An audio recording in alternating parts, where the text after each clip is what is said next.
Olá, pessoal. Eu sou Tatiana Deno e esse é o Café Crime e Chocolate. Ou seja, coisas que viciam. Confesse, você também é viciado nos três. E se não for ainda, prepare-se. O conteúdo de hoje é meio diferente. Ele traz discursos comoventes e impactantes, capazes de desencadear gatilhos emocionais a alguns ouvintes, principalmente aos que estiverem passando por período de luto. Portanto, ouça com discrição e responsabilidade. Este episódio foi produzido usando como base a audiência de sentenciamento de Bryan Kohberger, realizada hoje mesmo, dia 23 de julho de 2025, na corte de Ada County, em Idaho, bem como entrevistas e coletivas de imprensa prestadas logo após o término da audiência. O objetivo das histórias contadas aqui no podcast, bem como essa cobertura, é informar, provocar reflexão e servir de alerta sempre com respeito às vítimas e seus familiares. Esse episódio é o 7º de uma série, então se você chegou aqui agora e esse é seu primeiro, volte e escute os outros sobre esse caso, que começa pelo número 158. Inclusive, eu recomendo que vocês os encontrem pelo nosso site, www.cafecrimechocolate.com, no arquivo de episódios, pois eles estão todos em uma página só, com players do Spotify, mas mesmo que vocês escutem por outra plataforma, os números de cada episódio na sequência certinha também está lá.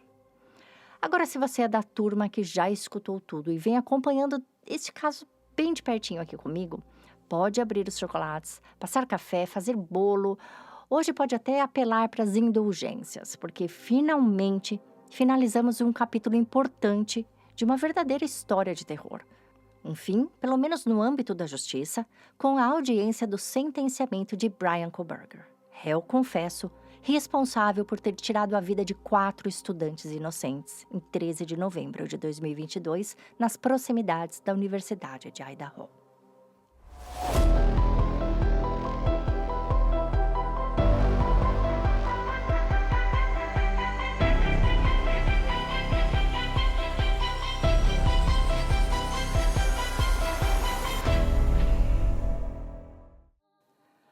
Antes de um juiz bater o martelo e decretar uma sentença definitiva para alguém condenado por um crime grave no estado de Idaho, existe um momento crucial chamado de sentencing hearing, ou audiência de sentenciamento.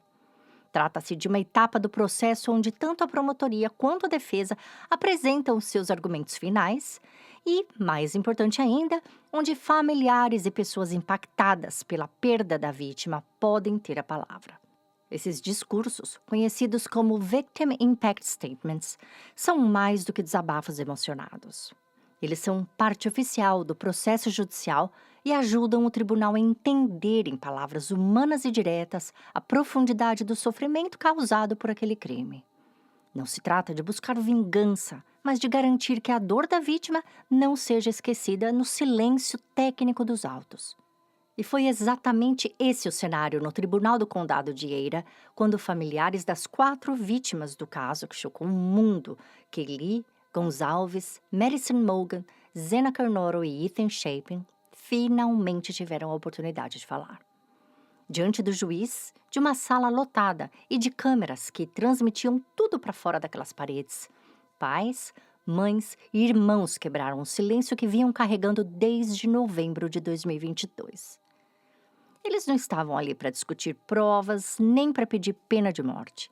Eles estavam ali para colocar voz em uma dor impossível de mensurar e para lembrar que aquelas 4 vidas não se resumem a um caso criminal. Eram filhos, irmãs, amigos, todos com sonhos, planos e uma vida inteira pela frente. Normalmente, quando vemos uma audiência de sentenciamento, presenciamos algo em torno de 3 a 5 indivíduos discursando sobre o impacto que a atitude do réu representou na vida de cada um. Pessoas diretamente ligadas às vítimas, que conviviam com elas diariamente, que amavam, cuidavam e compartilhavam planos. Pessoas que, ao perderem alguém de forma tão brutal, também passam a ser consideradas vítimas, mesmo que de um outro tipo de dor. Na audiência de hoje, isso tudo foi multiplicado por 4. O conjunto dos discursos formou uma espécie de mensagem completa, representando os mais diferentes tipos de sentimentos que, isolados, já seriam devastadores, mas juntos, compilados um após o outro, produziram algo muito maior. Um retrato cru e doloroso das consequências humanas daquele crime. Uma sequência de vozes partidas que ecoaram no tribunal com a força de quem não está ali apenas buscando justiça, mas tentando sobreviver à ausência do irreparável. A audiência teve início às 9 da manhã, horário local na maior sala do tribunal do condado de Ada. Segundo transmissões da Court TV e cobertura da NBC News, o clima dentro da sala era de tensão contida. Cada movimento, cada silêncio, parecia pesar mais do que as palavras que viriam. Familiares das vítimas ocuparam as primeiras fileiras, muitos acompanhados por representantes legais ou membros da comunidade. Vários usavam broches ou camisetas em homenagem às 4 vítimas. Bryan Kohberger entrou na sala escoltado por oficiais do condado. Ele estava usando o típico macacão laranja, algemado, e manteve o rosto imóvel durante quase toda a sessão. À sua direita estava Ann Taylor, sua advogada de defesa, e à sua esquerda, 2 de suas assistentes, todas mulheres, algo no mínimo irônico considerando elementos do crime. Do outro lado da sala, a promotoria estava atenta, com pastas cheias de documentos, imagens e relatórios prontos para qualquer eventualidade. Próximo à mesa de defesa estava a mãe e a irmã de Bryan. Sua mãe chorou em alguns momentos, principalmente quando a avó de Mary Mogan demonstrou compaixão por ela. Seu pai, que havia comparecido à audiência de defesa no início desse mês pela primeira vez, estava ausente. Repórteres da Fox News descreveram um ambiente como silencioso, respeitoso e carregado, com a imprensa incomodada na parte de trás da sala e um grupo de curiosos acompanhando tudo por monitores externos, já que o acesso à audiência foi limitado ao público geral. Enquanto as câmeras registravam cada detalhe, os discursos de impacto estavam prestes a começar, e com eles o momento mais humano e doloroso de todo aquele processo judicial. Os pais de Ethan Chapin decidiram não participar da audiência, optando por passar o dia juntos em outro lugar honrando a memória de Ethan de uma outra forma. Em algumas entrevistas, eles disseram que já haviam encontrado um sentido de encerramento e optaram por não estar presentes no tribunal hoje. Como eu disse anteriormente, foram muitos discursos e o conjunto deles todos foi o que fez da mensagem final uma mensagem perfeita. E eu vou narrar todos aqui, apenas resumindo alguns. Cada um é de extrema importância. Muitos foram profundamente tristes, outros chocantes e alguns carregados de revolta. De uma forma ou outra, todos oferecem algum tipo de informação que não tínhamos antes ou oferecem alguma perspectiva nova. Como a primeira acusação era a de invasão domiciliar, o primeiro discurso de impacto de vítima foi o de Bethany Funk. Bethany, até hoje, está sofrendo como resultado do trauma e não consegue ainda frequentar locais públicos ou que possam expor mais ainda seu emocional, portanto, não esteve na audiência. No entanto, ela escreveu seu discurso e pediu para que sua melhor amiga, e melhor amiga também de Zena, Emily, a mesma Emily que foi chamada à casa antes do momento da ligação ao 911, falasse por ela. Emily se dirigiu ao púlpito e leu a carta que dizia: Olá, meu nome é Bethany Funk. Jamais passou pela minha cabeça que algo assim poderia acontecer na minha vida ou na vida dos meus amigos. Eu imaginava que, pela manhã, ficaríamos sabendo o que tinha acontecido e que seria algo engraçado, embora tenha nos assustado. E todos nós iríamos rir de como eu e Dylan nos assustamos. Jamais imaginei que acordaria num pesadelo da vida real. Eu estava morrendo de dor de dente, então no meio da noite eu liguei para o meu pai, que é dentista, para perguntar o que fazer. Ele mandou eu tomar Advil e eu tomei. Fiquei um pouco acordada com a Dylan e acabei dormindo pesado depois. Se eu soubesse da gravidade do que tinha acontecido, certamente teria ligado para o 911 na hora. Ainda me sinto culpada por isso, mesmo sabendo que nem os paramédicos não teriam conseguido o salvar. Aquele foi o pior dia da minha vida e sempre será. Eu ainda não consigo superar o que aconteceu, não consigo superar o quanto fui atacada por pessoas que nem me conheciam e não conheciam a dinâmica da nossa amizade. Eu recebi ataques de ódio, ameaças de morte, tudo enquanto passava pela pior das dores. Pessoas descobriram o meu telefone, o dos meus pais, dos meus familiares e ligavam fazendo terríveis acusações. Já basta o que eu sinto por tê-los perdido. Eles se foram, mas eu vivo com a culpa de ter sobrevivido. Por que eu? Por que fui poupada? Até hoje, ainda me sinto estranha em olhar para os pais dos meus amigos e sentir a dor deles em não ter mais os filhos, mas eu ter sobrevivido.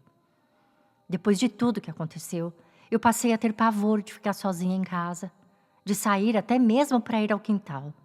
Eu temia que a pessoa que havia feito isso pudesse vir atrás de mim e me matar. Eu fazia meus pais fecharem todas as cortinas porque eu me sentia vigiada. Eu dormi no quarto dos meus pais por quase 1 ano e os fiz colocar 2 fechaduras em cada porta. Eu fiscalizo cada cômodo da casa antes de dormir até hoje. Tem dia que é difícil dormir, mas também é difícil conseguir sair da cama. Eu ainda não consigo sair muito de casa, mas vou fazer de tudo para melhorar e viver por eles, pelos meus amigos. A casa que nós compartilhamos era nosso lar, era nosso refúgio, era nosso lugar feliz.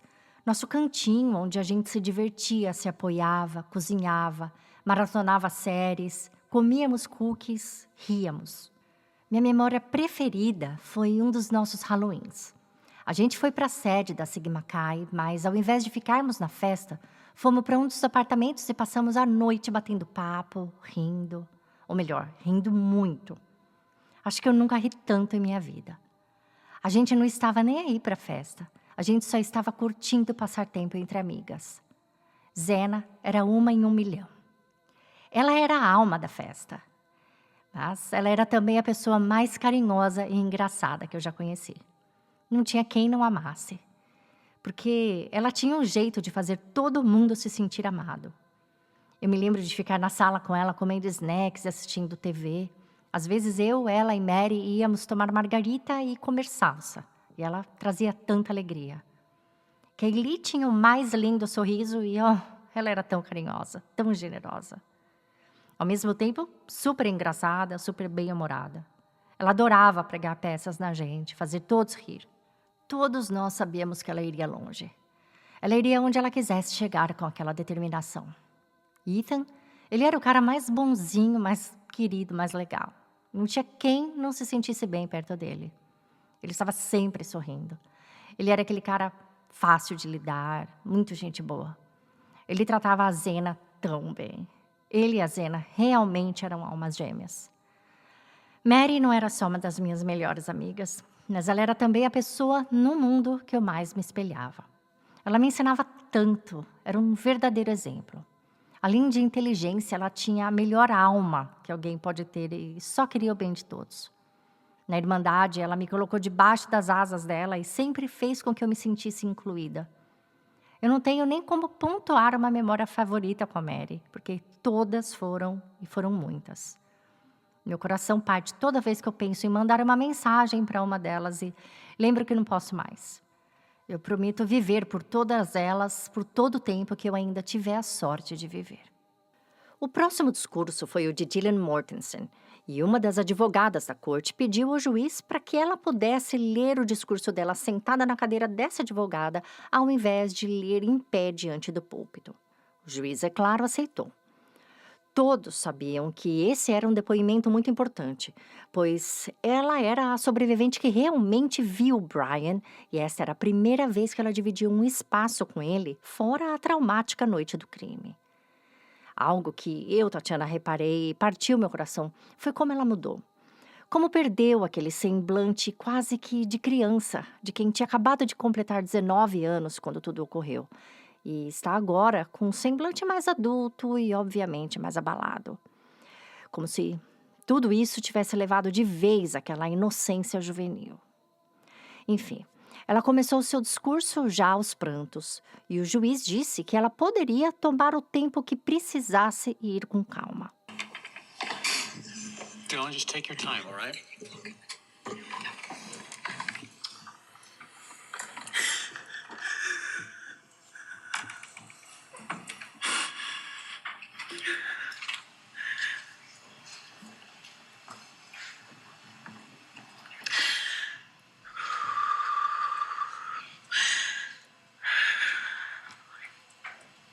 Sorry.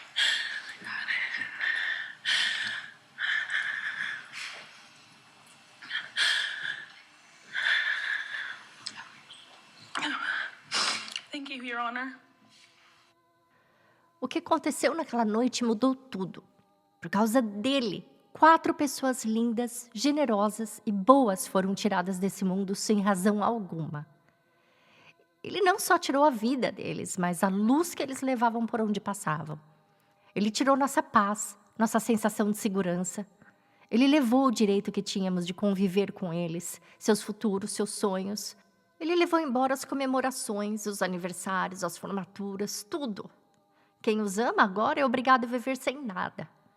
Ele não só os tirou do mundo, ele os tirou de mim, meus amigos, minha turma, aqueles que eram meu lugar seguro. Ele tirou de mim as pessoas que eu amava, ele tirou de mim a habilidade de confiar nas pessoas ao meu redor. Ele me quebrou em lugares que eu não sabia que eram quebráveis.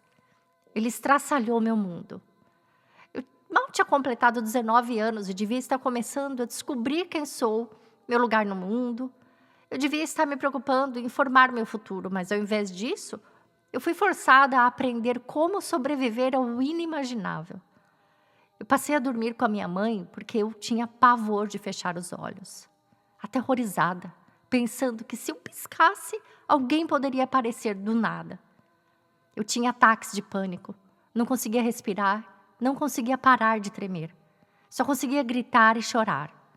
Até hoje, meu sistema nervoso nunca entendeu a mensagem de que acabou, e por isso eu não consigo sair desse estado de estresse. Raramente, quando consigo sair, eu fico calculando rotas de saída dos lugares, imaginando o que fazer caso alguém perigoso entre. As pessoas me chamam de forte, mas ninguém imagina a fraqueza que eu sinto por dentro. O medo, o pânico. Ninguém sente a minha exaustão. Ninguém imagina o quanto a minha vida mudou. Eu vivo imaginando que algo assim pode acontecer de novo e se por acaso eu não sobreviver.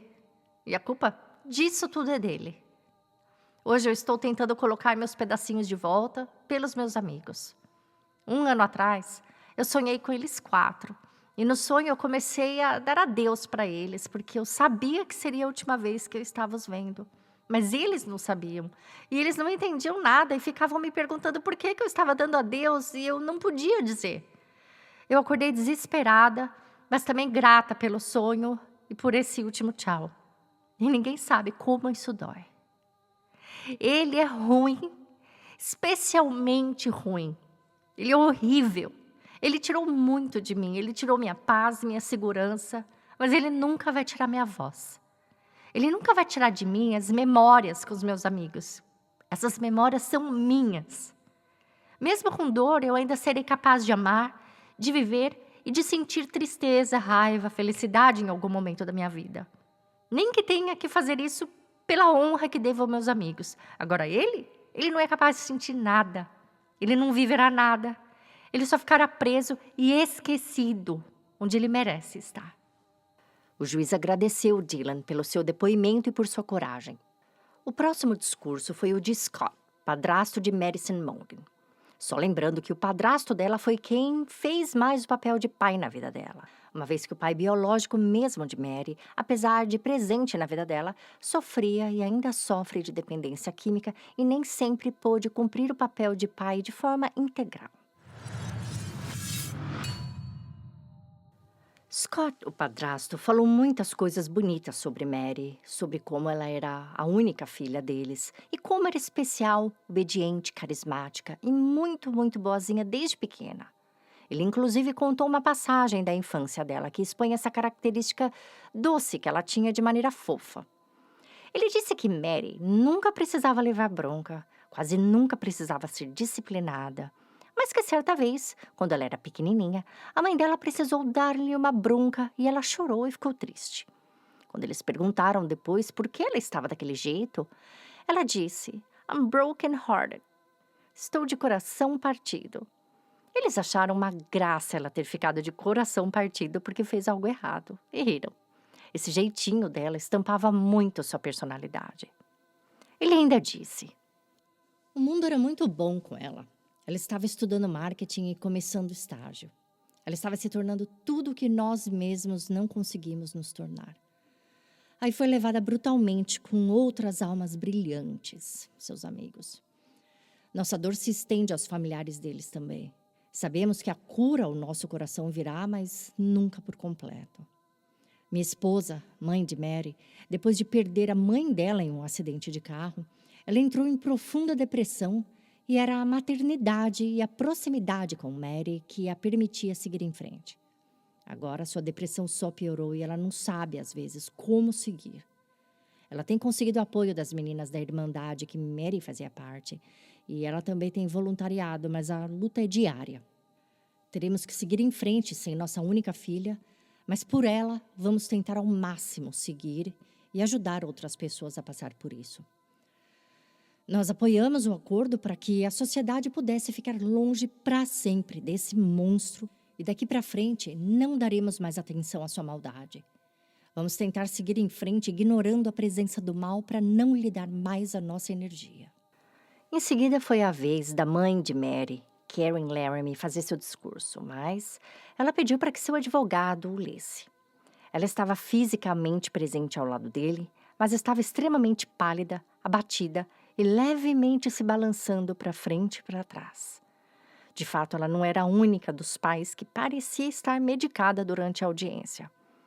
Eu posso apenas imaginar o que deve ser em uma audiência dessa, por um motivo desse, estar no lugar deles. E é nessas horas que a gente vê mesmo o impacto de um crime. Através de seu advogado, Karen disse: "Nenhuma palavra consegue traduzir a minha dor. A Mary significava a luz da nossa família inteira e era a melhor parte de nós. Pessoas como Hel, que praticam o mal para sua própria satisfação, machucam a sociedade inteira. Alguns vão o perdoar, porém nós não conseguimos e acho que isso nunca acontecerá. Mesmo assim, não vamos perder tempo nem palavras com ele. Vamos apenas seguir celebrando a Mary." A próxima a discursar foi a avó paterna de Mary, Dona Kim Chile, mãe do pai de Mary, Ben Mogan. Dona Kim agradeceu todas as pessoas que trabalharam na justiça, agradeceu muito o acordo e o trabalho do promotor, bem como o trabalho dele em forçar o culpado a admitir sua culpa. Ela disse que Mary foi a primeira neta dela e contou uma história bonitinha de quando Mary estava aprendendo a falar, que ao invés de lhe chamar de Nena, ela a chamava de Diddle Diddle, que é um apelido para banana. Antes de ser assassinada, Mary até mandou fazer para dar de presente à avó uma correntinha escrito Mary e Diddle. Dona Kim nunca havia pensado em fazer uma tatuagem, mas acabou fazendo uma de asas de anjo igual a de Mary e suas amigas da Irmandade. Ela ainda contou aos presentes na corte que os Mogans e a mãe de Mary e o padrasto Scott se davam muito bem. Mary morava com a mãe antes de ir para a faculdade, mas passava todos os feriados com a família do pai. Tudo isso acabou com o crime. As primeiras semanas foram brutais. A família passou por muito trauma. Todos desenvolveram depressão, distúrbios do sono e precisaram de ajuda médica e psicológica, pois foi roubado deles um futuro com a Mary. Portanto, ela não queria terminar seu discurso sem expressar os sentimentos dela às outras famílias, bem como à família do réu. Nesta hora, ela fez uma pausa e pôde ser ouvido um soluço de choro na plateia. Dona Kim depois continuou, dizendo que todos os anos, em 25 de maio, ela incentiva todos a fazer um ato de gentileza por alguém em nome da Mary. Ela pede para que todos se lembrem dela assim e que possam, principalmente nessa semana aqui, a semana desse sentenciamento, fazer um ato de gentileza em nome dela. Inclusive, gente, a mãe da Mary criou um perfil no Instagram chamado Mary May Day e lá ela posta atos de gentileza marcados por muita gente. Quem tiver vontade de fazer algo e marcá-la, é só usar a hashtag MaryMayDay, MaDDIEMAYDAY. Eu vou deixar esse perfil e essa hashtag na descrição desse episódio para vocês, ok? Bom, o próximo discurso foi o do pai biológico de Mary, Ben Mogan. E assim, gente, ele estava completamente abalado, mentalmente, fisicamente e claramente medicado. Ele começava a falar e de repente não conseguia mais, se perdia, se balançava, mas falava com tanta simplicidade, de forma tão genuína, tão humilde, que sinceramente cortou meu coração. Me deixou como a Mary quando pequenininha, broken hearted. Eu vou narrar algumas partes do depoimento dele para vocês. Mary foi a única coisa que eu fiz direito na vida. A única coisa boa. A única coisa da qual eu realmente me orgulho. E eu pensei que teríamos o resto de nossas vidas juntos para estarmos juntos e nos conhecermos. E eu realmente desprezei os momentos, sabe? Quando ela estava na faculdade, eu não havia muito e pensei, a gente terá o resto da vida todo para passar tempo juntos. E ela estava quase terminando. Ela realmente conquistou todos os créditos para o seu diploma universitário. Ganhava até dinheiro da escola para estudar. Inclusive, a Karen, Scott e eu podemos ir buscar o diploma dela. Já que ela realmente conquistou tudo aquilo, ela cumpriu cada etapa dos estudos e merece o diploma. E eu pensava que aquilo seria só o começo. Karen e Scotty fizeram um ótimo trabalho criando a Mary depois que eu e a mãe dela nos separamos. E eu sou muito grato ao Scotty pelo papel que ele desempenhou na vida dela quando eu não pude. Mas mesmo assim, nós passamos muitos momentos maravilhosos juntos. Mary e eu. Ela era a minha pessoa favorita e a gente adorava ir em shows. Vimos alguns shows legais juntos e teve um dia que eu disse para ela, olha, filha, se houver um show que você queira ir, me avise. Eu consigo os ingressos para você e suas amigas. Se você quiser ir, eu até vou junto, tá? Aí veio o show do Mac Miller. O show esgotou em Spokane e todo mundo queria ingresso. Ninguém conseguia. Aí no último dia antes do show, eles fizeram uma transmissão no rádio e eu liguei e ganhei. Eu consegui 4 ingressos para ver o show e apertar a mão deles. Aí fomos eu, a Mary e 2 amiguinhas dela. Era o artista favorito dela na época, o Mac Miller. Meu primo, Zé, que foi quem nos levou ao show. E ele também se foi. Também morreu, tragicamente, sabe? Ben levou o último cartão de Dia dos Pais que Mary deu a ele e leu. Feliz Dia dos Pais. Espero que você tenha um dia lindo. Não vejo a hora da gente se ver novamente e passar tempo juntos. Estarei em Coeur d'Alene do dia 24 de junho a 26 de julho e podemos combinar algo. Eu amei o cartão de aniversário que você me mandou. Quero ver a Ravina novamente com você. Tomara que o tempo não esteja tão nublado. Pai, eu sou muito orgulhosa do quanto você tem conseguido lidar com tudo. Te ver assim também me ajuda a lidar melhor com as coisas. Nesse momento, Ben explica o vício dele e o quanto era difícil. Ele agradece muito ao namorado de Mary, Jake, por ter sido tão bom com ela e por ter sido sempre tão educado com ele. Ele diz que eles 3 foram ver essa Ravina que ela menciona no cartão e que ele gostou muito de poder presenciar a relação de Mary com o namorado. Nessa hora, quando ele está descrevendo esse passeio, ele começa a balbuciar um pouco, começa a passar um pouco mal durante o discurso. Fica confuso, começa a chorar, mas termina dizendo que gostaria muito de ter visto o futuro da filha com o namorado dela. Ele tenta falar sobre o acordo, mas passa mal novamente, fica meio confuso e termina com um simples I love you, Mary. Queria que você estivesse aqui ainda. A próxima família a discursar foi a de Kaylee. E eu vou narrar para vocês o que Steve Gonçalves falou em um instante. A primeira coisa que Steve fez ao se dirigir ao local de discurso foi arrastar o púlpito, que era de rodinha, e posicioná-lo frente a frente com Bryan Kohberger. Ele começou olhando diretamente para Bryan e dizendo: Hoje estamos aqui para colocar um fim no que você começou. Hoje é o dia que você perde o controle. Hoje estamos aqui para provar para o mundo inteiro que você escolheu as famílias erradas. O Estado errado, a polícia errada, a comunidade errada. Você tentou quebrar a gente. Você tentou nos dividir, nos separar. Mas você falhou. Você não conseguiu. Pelo contrário, você uniu todos nós em algo em comum, uma repulsa por você. Eu acabei de ouvir dos investigadores que o trabalho em equipe deles, mesmo em departamentos distintos, foi incrível. Você conseguiu juntar a polícia de Idaho com a polícia de Washington e a da Pensilvânia. Você uniu todos. Você só fez união. Você não dividiu ninguém. Nós nos unimos pelo amor às nossas crianças. Não muito por você. Hoje você não tem nem nome. Até mesmo porque, logo no começo da investigação, todos nós sentamos e determinamos que nem falaríamos mais seu nome. Usaríamos apenas as suas iniciais. Até a imprensa depois começou a te chamar apenas de BK. E é só isso que você é. Você não me derrubou em momento algum. Até no momento que os policiais bateram na minha porta para me avisar que a minha filha estava morta, meus outros filhos olharam para mim e perguntaram: "O que a gente vai fazer agora, pai?" E eu disse: "A gente vai arregaçar as mangas e trabalhar. A gente vai trabalhar para fazer justiça." A gente começou na hora a telefonar, mandar mensagens, pesquisar, e em horas, em apenas horas, já tínhamos seu carro em uma câmera. Em questão de horas, os policiais já tinham seu DNA. Você foi um imbecil, trouxa, um besta. Mestrado? Você é uma piada.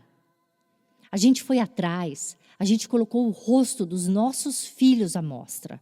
As brincadeiras deles, as risadas, o Ethan cantando. Colocamos tudo isso para o mundo conhecê-los. Para o mundo conhecer eles e não você. E deu certo, porque quando falam nesse caso, falam de Kaylee Jane, Mary May, Zena e Ethan. Tudo que eles significavam para a gente compartilha com o mundo. O mundo quer lembrar deles e ninguém quer se lembrar de você. Logo você voltará a ser um nada. Nada além de 2 iniciais até o dia em que vire apenas um nome em uma lápide que ninguém visitará. Desse momento em diante, nós vamos te esquecer. Nos próximos dias, eu e minha família vamos, no máximo, rir da sua cara enquanto estivermos juntos a caminho da nossa viagem ao Japão. Eu quero terminar agradecendo de coração a todos os homens e mulheres que trabalharam nesse caso e todo o trabalho que vocês fizeram. Não importa como terminou, quero dizer que a forma como vocês trabalharam foi linda.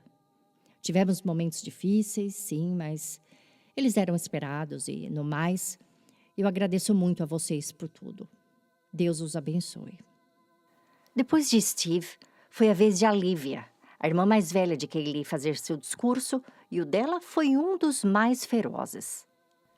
Eu agradeço a oportunidade de estar aqui com minha voz, mas não vou usá-la para falar sobre luto. Vou falar sobre a verdade. Nesse momento, ela olha bem para Brian e diz: "Nem a vida da minha irmã, nem a da Mary era sua para você tirar. A vida delas não era a sua para você estudar, não era a sua para você stalkear, nem silenciar. A vida delas era tudo que você jamais conseguirá ser. Elas eram amadas, aceitas, vibrantes, corajosas, empáticas, poderosas. A verdade sobre elas é que, se elas tivessem, uma vez na vida, interagido com você, elas teriam agido com gentileza, teriam te ajudado, se dirigido a você com educação, talvez até tirado um sorriso seu. Num mundo que o rejeitou, elas teriam sido aquelas que te mostrariam piedade. E eu estou aqui para falar também a verdade sobre eu mesma, a Lívia. E a verdade é que eu estou enfurecida, que por dentro eu grito de raiva e desde que soube do ocorrido, escolhi não chorar, mas buscar por justiça. Sendo a mais velha, eu sempre fui quem as meninas ligavam quando tinham problemas. Sempre fui quem corria para protegê-las. Então, não há por que eu deixar de fazer isso agora. Eu não vou chorar aqui na sua frente, nem vou te mostrar minha vulnerabilidade, porque pessoas como você se alimentam da dor alheia e eu não vou te dar isso. Eu me recuso a nutrir seu demônio. Ao invés de chorar, eu vou te dizer o que você é. Você é um sociopata, psicopata, assassino. Ao invés de chorar, eu vou agir. Então senta direito e olha para mim quando eu falo com você e me responda. Como era a sua vida antes de matá-las? Você se preparou para ir para a casa delas? O que você estava pensando na hora? Por que escolheu elas? Você tentou pelo menos falar com elas? O que você fez antes de sair da casa?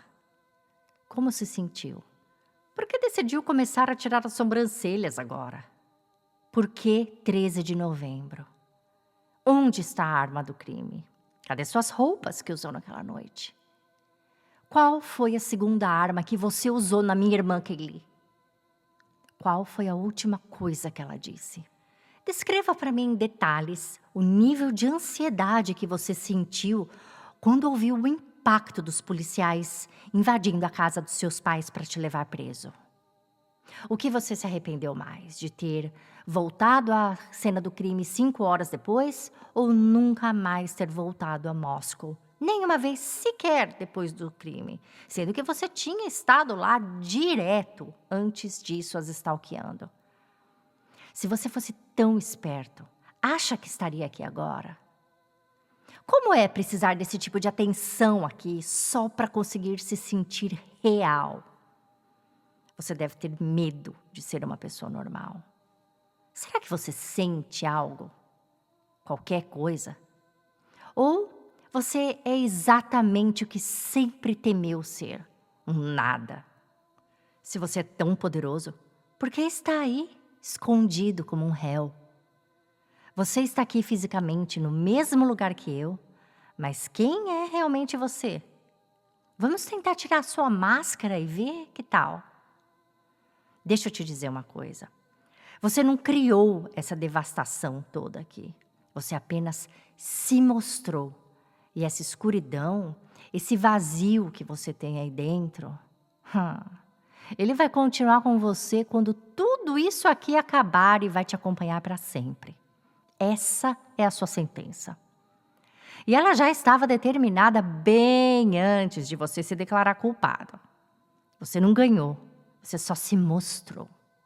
Mostrou ser patético, perdedor, fraco que é. Você pensou que fosse tão esperto, né? Tão mais inteligente que todos ao seu redor. Humilhando colegas, corrigindo a gramática dos outros, agindo com prepotência, sempre se achando melhor, mais preparado, mais estudado, vivendo por trás dessa capa, sempre se achando melhor que os outros. E ainda pensava que podia estudar a psique das pessoas e decifrar seus pensamentos, quando, na verdade, você nunca controlou nem o seu, dependendo sempre de um petisquinho de heroína. Nesse momento do discurso de Olivia, Brian não muda o seu olhar, mas ele aperta os lábios, demonstrando uma tentativa de controlar o estresse. Mas ela continua. Perambular nas sombras te fazia sentir poderoso, né? Claro, porque na luz ninguém prestava atenção em você. Você se achava excepcional só por causa de uma boa nota num pedaço de papel. E porque um testezinho de QI feito em 2010 te disse que você era. Só que nada disso importa agora, né? Nada disso está te ajudando. Sabia que existe um termo para gente como você? Já existia, mas seu ego inflado não o deixava ver. O termo é wannabe.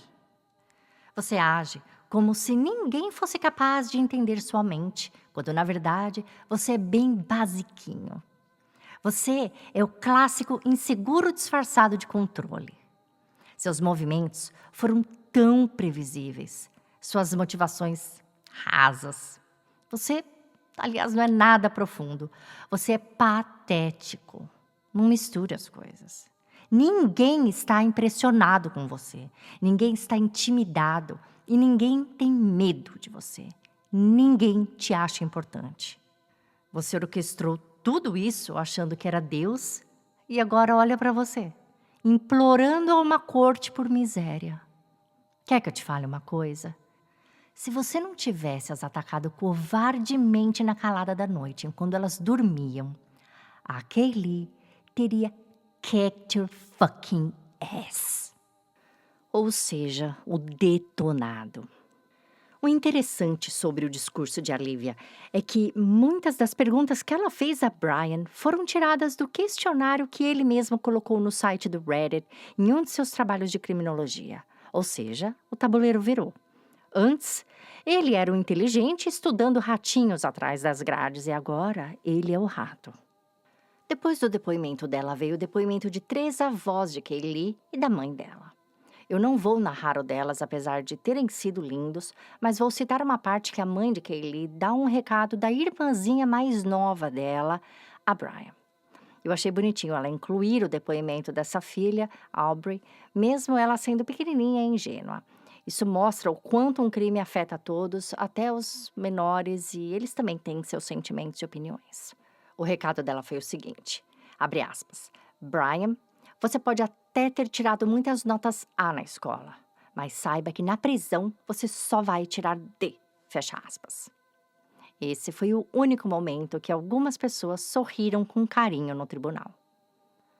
Então, chegou a hora da família de Zena discursar e, oh boy... Jessica Norton, irmã de Zena, fez um discurso bonito falando sobre como a irmã era carinhosa, esforçada e justa. Ela falou da dificuldade em seguir em frente sem a única irmã e garantiu que não daria a Brian o poder de fazê-la não querer mais viver. Em seguida veio seu pai, Jeff Norton. Ele agradeceu todos os outros pais, todos os investigadores, promotores e disse que a estrada estava sendo bem difícil. Emocionado, ele contou que na ida para o sentenciamento, ele estava no avião e uma menininha pequena que estava com o pai dela próxima ao assento dele, ficava choramingando e chamando o pai dela sem parar. Daddy, Daddy. E na hora, ele começou a delirar, pensando estar ouvindo a voz de Zena na voz da menininha. Isso fez com que ele pensasse como foi bom ter sido pai dela e quanta falta ele sente. Ele sente falta das ligações de Zena nos finais de semana, pois ela sempre ligava para contar como as coisas estavam indo. Ligações normais, de filha para pai, e isso faz muita falta para ele. Ele também disse que Zena era tão querida que pessoas que mal o conheciam vinham depois procurá-lo contando coisas que essas pessoas passaram com ela e isso o deixava muito feliz. Nessa parte de seu discurso, a voz dele, que já estava muito engasgada e emotiva, piorou e ele simplesmente não conseguia mais falar e fez uma pausa. De repente, ele mudou de assunto e disse que estava próximo à casa das meninas, na noite que tudo aconteceu, a apenas 7 milhas, e que ele estava na casa dele, passando meio mal, não sabia por quê, não se sentindo bem, e que se ele tivesse ido até lá, tudo aquilo poderia não ter acontecido. Ele pede depois para as pessoas trancarem as portas e diz que de todo acontecimento deve haver uma lição e que essa poderia ser uma delas. A próxima a discursar é Kim Kernodle, tia de Zena, irmã do pai dela. Eu sou abençoada por ter tido Zena na minha vida. Eu tinha tudo aqui na minha cabeça, o que eu queria dizer, mas agora eu esqueci. Bom, eu só queria dizer que o que ele fez foi além, né? O que ele fez foi criar brigas e discórdias também em nossa família. Mas isso foi no começo. Agora tudo mudou. E nós estamos mais unidos do que nunca. O que eu vou dizer agora vai provavelmente deixar muita gente brava. Mas, Brian, eu te perdoo. Eu te perdoo porque eu simplesmente não consigo mais viver com tanta angústia e tanto ódio no meu coração. Para que eu possa me tornar uma pessoa melhor, eu preciso te perdoar. Então, a hora que você quiser desabafar e contar o que aconteceu, você tem acesso ao meu telefone e eu estou aqui. Eu te ouvirei sem julgamento, até porque eu tenho tantas perguntas que eu gostaria que você respondesse. Então eu estarei aqui, ok? Nesse momento, Brian continuou olhando para ela sem se mexer, sem expressão, sem nada, quase sem respirar. O que Brian provavelmente não imaginava era que depois do discurso resiliente e pacífico de Kim, viria o de um tio e do padrasto de Zena. E o deles... o deles era bem diferente. Greg Carnottle, tio de Zena, falou que cada depoimento dos familiares que ele havia escutado até aquele momento ali o fazia capaz de sentir exatamente o que aquela pessoa estava sentindo dentro do mais profundo ser dele. Ele então ofereceu condolências a todos ali e realmente falou palavras muito bonitas. Ele contou como Zena era importante para eles, mas disse que ali o papel dele não era repetir o que os irmãos e as outras famílias falaram, mas se dirigir ao outro lado, a Brian. O que ele fez foi destruir a vida dos pais dele mesmo, das irmãs, das pessoas próximas a ele. Ele, Brian, degradou o sobrenome da família dele, o sobrenome Kohlberger. Ele sujou a reputação de todos, destruiu o universo que ele mesmo vivia, criando um outro universo totalmente difícil de se viver para aquelas pessoas. Uma verdadeira miséria. E agora era com esse resultado que ele teria que viver. A mãe de Zena ofereceu um depoimento simples, lembrando Brian da existência do céu e do inferno. Mas foi o discurso de Randy, padrasto de Zena, que se destacou e fechou os discursos com um belo uau. Primeiro ele se apresentou a quem não o conhecia e, em seguida, se dirigiu fisicamente ao plenário onde estavam todos os familiares, dizendo que aquela tragédia havia os unido e aquela era provavelmente a última vez que eles todos iriam se ver ali e estar no mesmo local. Por isso ele gostaria de dizer que amava todo mundo ali e agradecia a todos o apoio, desejando-os cura. Em seguida, ele disse: Bom, eu escrevi algumas coisas para falar aqui, mas de repente é melhor eu nem falar, porque não sei quanto tempo vão me permitir falando e eu não quero ser expulso, chutado para fora. Então vamos lá. Nessa hora, ele conta algo engraçado sobre Zena para os presentes, mas faz questão de dizer que está contando aquilo para o público e não para Brian. Depois, sim, ele se dirige a Brian e diz: Você, cara, eu não sei qual é o limite aqui para falar, mas olha, eu tô lutando, cara. Eu realmente tô lutando contra a raiva. Tipo, eu só queria passar um tempo com você na mata. Te levar lá pro meio e te dar uma lição de verdade sobre perda e dor. Mas, veja bem, eu amo a Deus e eu jamais tiraria a sua vida, porque isso é Ele quem decide. Mas, cara, eu garanto, você é fraco. Me dá um minuto com você na mata e... cara, você vai pro inferno. Eu sei que tem gente que acredita em outras coisas, mas eu juro, não tem lugar para você no céu. Você matou nossos filhos. Você vai queimar no inferno. Você vai sofrer. Eu estou aqui tremendo de vontade de te arrebentar. Mas olha, sinta a minha energia, tá? Sinta, porque você viu. Você vai pro inferno. Olha, gente, eu não sou atriz, como vocês podem ver, e acho que o depoimento de Randy merece ser compreendido em sua totalidade. Então, eu vou até colocá-lo aqui rapidinho. Mesmo quem não entende inglês vai, pelo tom de voz, conseguir captar a energia, que é exatamente o que ele pediu a Brian. You, man, I don't know what my limits are here, but I'm really struggling, dude.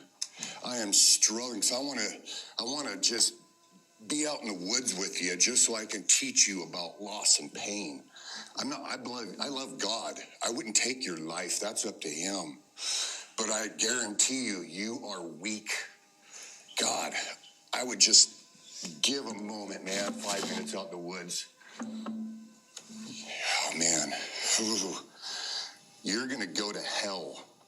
I know people believe in other stuff. You're evil. There's no place for you in heaven. You took our children. You are going to suffer, man. I'm shaking because I want to reach out to you, but I hope you feel my energy, okay? Go to hell.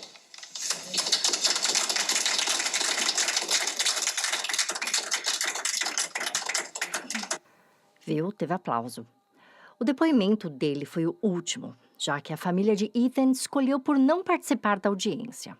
Em seguida, o promotor Bill Thompson se dirigiu à corte e, diante do tribunal com um semblante firme e uma pilha de documentos que representavam meses, talvez anos de trabalho investigativo, ele se emocionou. Ele não estava ali para dramatizar, mas estava para deixar claro, ponto por ponto, que o caso contra Bryan Kohberger era sólido, meticuloso e sustentado por evidências irrefutáveis.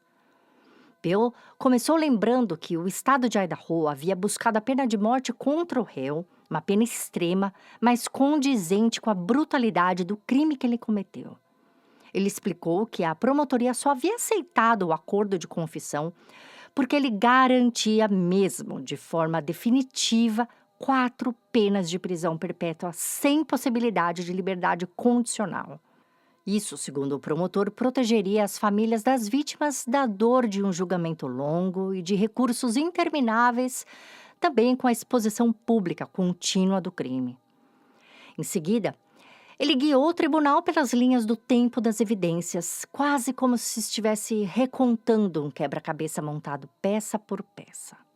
Ele lembrou que Bryan havia sido identificado a partir de registros de celular e câmeras de vigilância, mostrando seu carro rondando a área da casa das vítimas em horários suspeitos, tanto antes quanto na madrugada do crime. E Bill também explicou que essa movimentação demonstrava planejamento, não um ato impulsivo, coisa de última hora. Depois ele abordou o ponto-chave da acusação, DNA encontrado no estojo da faca, quebrando qualquer argumento de que o réu poderia ser inocente. Ele falou de várias outras provas que já sabíamos, mas talvez um dos momentos mais incisivos de seu discurso tenha sido quando ele expôs a estratégia da defesa antes do acordo. A tentativa de introduzir no processo a ideia de que outras pessoas poderiam ter cometido o crime. E nessa hora, Bill Thompson foi direto. Não há possibilidade alguma para essa alternativa. Não há nenhuma evidência genética, digital ou forense colocando outra pessoa na cena do crime. No fim, o promotor olhou para o juiz e reafirmou que, apesar do acordo, o Estado não cedia em sua convicção. Bryan Kohberger planejou, executou e tentou apagar os rastros de um dos crimes mais cruéis da história recente de Idaho. E agora, a justiça estava sendo feita. Ainda que sem a pena de morte, mas com a certeza de que ele jamais voltaria a ver a luz da liberdade. Ao citar cada acusação com voz trêmula, Bill foi colocando as fotos das vítimas no telão. Era possível ouvir as famílias soluçando nesse momento, e seu encerramento foi dizendo que, dali para frente, a atenção devia ser nas famílias das vítimas, na memória de cada uma delas e nas sobreviventes. Apenas neles como família. Nesse momento, até, ele colocou aquela foto conhecida por todos de Dylan, Kaylee, Zena, Ethan, Mary e Bethany, em frente à casa, de número 1212 da King Road, apenas 12 horas antes do crime. E chamou aquela foto de família. Quanto a tudo que foi dito ao réu naquele dia, ele queria adicionar só mais uma coisa. Ele queria pedir ao juiz que não sentenciasse Bryan à morte, mas a morrer na prisão. Depois disso, o juiz Stephen Hippler ofereceu a oportunidade para que Bryan Kohberger falasse. Fosse para se desculpar ou para esclarecer algo, quem sabe explicar seus motivos. Mas ele respondeu brevemente com não obrigado. Essa negativa simbolizou o silêncio que permeou o restante da sessão. Não tão apenas uma reclusa a palavras, mas uma reclusa a dar esperança às famílias de ouvir por que ele fez o que fez. Bill Thompson, o promotor, depois observou que não havia garantias de que qualquer explicação seria verdadeira. As leis não obrigam o réu a se explicar e nem sempre as palavras teriam credibilidade. Esse ato final, um silêncio calculado, aprofundou o sentimento de frustração e revolta das vítimas que buscavam, pela última vez, algum tipo de resposta ou ao menos remorso. E Bryan não ofereceu isso nem com um olhar. Quando o juiz Stephen Hippler assumiu a palavra, o ambiente no tribunal ficou ainda mais carregado. Com a voz firme, porém emocionada, ele começou dizendo que pai e mãe nenhum deveria ter que enterrar seus filhos, nem mandá-los para a faculdade e recebê-los de volta em uma caixa. Para qualquer pai e mãe, seus filhos se transformam em suas razões de viver, razões de seguir em frente, e Bryan Kohberger arrancou tudo aquilo deles, transformando essa tragédia em algo muito maior. Quanto a Dylan e Bethany, ele disse que elas deveriam ser consideradas vítimas também, em certo aspecto, sobreviventes e também testemunhas de um terrível ato, e que ele admirava a coragem das duas em seguir em frente como estão. Hippler destacou que, mesmo evitando um julgamento completo por meio do acordo de confissão, as evidências mostravam sem sombra de dúvida a frieza e a crueldade daquele réu. Segundo ele, não havia razão para cessar vidas tão jovens com tamanha brutalidade. E ainda que o motivo permanecesse um mistério terrível, o juiz alertou para o risco de dar ao réu mais relevância do que ele merecia. O juiz também foi enfático ao rejeitar qualquer narrativa que desse voz à sensação de culpa ou arrependimento não demonstradas por Bryan. Ele acusou o réu de ser um covarde desprovido de remorso e afirmou que não havia nada de humano naquele ser. Uma fala marcante, especialmente vinda de um magistrado que normalmente economiza palavras em seus julgamentos. Antes de anunciar a sentença, o juiz fez questão de exaltar a coragem das testemunhas e das famílias. Ele mencionou a clareza emocional dos depoimentos, inclusive o silêncio consciente da família Chapin, declarando ser hora de encerrar aqueles 15 minutos de fama que Bryan Kohberger ganhou ao cometer aquelas atrocidades. Em seguida, ele finalmente proferiu a sentença. 4 penas de prisão perpétua consecutivas, sem possibilidade de liberdade condicional, além de 10 anos adicionais pelo crime de invasão domiciliar, acompanhado de multas no valor de $55 mil a cada família das vítimas. Isso é apenas um tipo de multa. As famílias ainda podem processá-lo civilmente e o valor pode ser bem maior do que isso. Ao fim, o juiz declarou: Pronto, agora ele está oficialmente removido da sociedade. Com isso, encerrou-se um dos momentos mais impactantes da audiência. Enquanto Bryan Kohberger era conduzido para fora, uma sessão de alívio misturada à dor se instalou entre os presentes. Um alívio pela justiça aplicada, porém marcado pela ferida que jamais cicatrizará por completo. No fim, eu, Tatiana, entendo que eu não sou nada como ele. Se existe um medidor, eu estou no oposto extremo, uma vez que tudo que eu tenho é empatia. Desde o primeiro dia que eu soube desse caso, eu me impactei e sofri de longe, simplesmente por ter acontecido. Assim como eu sofro em cada caso contado, cada vida perdida, cada família destruída por casos de desaparecimentos nunca solucionados, cada dor é uma história que deve ser contada e compreendida para que, como sociedade, a gente reflita, pondere e tente de forma coletiva, cada um com seu sentimento e opinião, moldar o universo que a gente vive. Espiritualmente, eu imagino que tudo deva estar onde deve estar.